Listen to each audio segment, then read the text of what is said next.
उफ़! एक ऐसी ही अप्सरा कभी हमें भी मिली थी। उन्होंने रिक्शे वाले से लेके खलाई जहाज़ तक, खलाई जहाज़ से तलाई जहाज़ तक, तलाई जहाज़ से कराची से खैबर तक, खैबर से किराएदार तक, किराएदार से मोहल्ले तक, मोहल्लेदार से पराए हमसाए तक और पराए हमसाए से राबिया के भाई तक किसी को नहीं छोड़ा था। और हम समझते रहे मोहब्बत शायद सचमुच अंधी होती है, वो सचमुच सच कह रही हैं। हम हैरत से खुली आंखों के साथ उनको देखते रहते थे।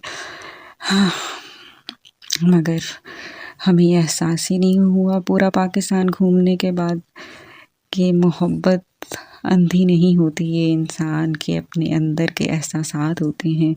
खैर, हमें माहिरा ख़ान याद आ गई, जिन्होंने कभी कहा था, फिटे मुँह ऐसी मोहब्बत का जिसमें इल्हाम ही ना हो। मोहब्बत में इल्हाम ना हो तो फिटे मुंह मोहब्बत का। यार वो राबिया के भाई की शादी थी ना, तो मैं भी चली। इंटर होते ही हर बंदा मेरी तरफ देखना शुरू हो गया। सारे फोटोग्राफर एकदम आ गए खिच खिच खिच। तो दूल्हे की सालियां तो ऐसे खून पार नजरों से मेरी तरफ देख रही, क्योंकि वो तो डिजाइनर वेयर और पूरा पार्लर से तैयार होके आएंगी। मैंने वही घर वाले कपड़े पहने, बस हल्का सा टेंट और काजल लगा लिया। उन बेचारियों की तरफ कोई भी ना देखे। यार उस दिन ना मैं जूता लेने के लिए गई, और तुम्हें पता है कोई भी ऐसे बैठ के आपको जूते नहीं पहनाता, वो वाला टाइम नहीं रहा। तो ये लड़का ना फटाफट भागता हुआ आ गया। तो मैं आपको पहना देता हूँ। मैंने कहा ओके। तो बैठ के ना ऐसे देख रहा मेरे पाँव। अपनी बहन से पूछ रही कि अच्छा कौन सा वाला अच्छा लग रहा है बताओ। तो एकदम कहता है मैडम आपके पाँव पे तो सारे प्यारे लग रहे हैं।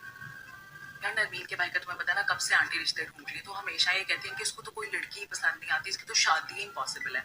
उस दिन ना मैं उसकी तरफ गई थी, तो बाद में मुझे उसकी कॉल आई। कहती है भाई आज तो मिरेकल हो गया, मिरेकल। ये मेरा वो भाई जिसको आज तक कभी कोई लड़की पसंद नहीं आई, उसने अपने मुंह से आज मुझे कहा है कि तुम्हारी ये वाली दोस्त मानती है तो मैं रेडी हूँ। मैंने कहा यार क्या, हमारा यूनिवर्सिटी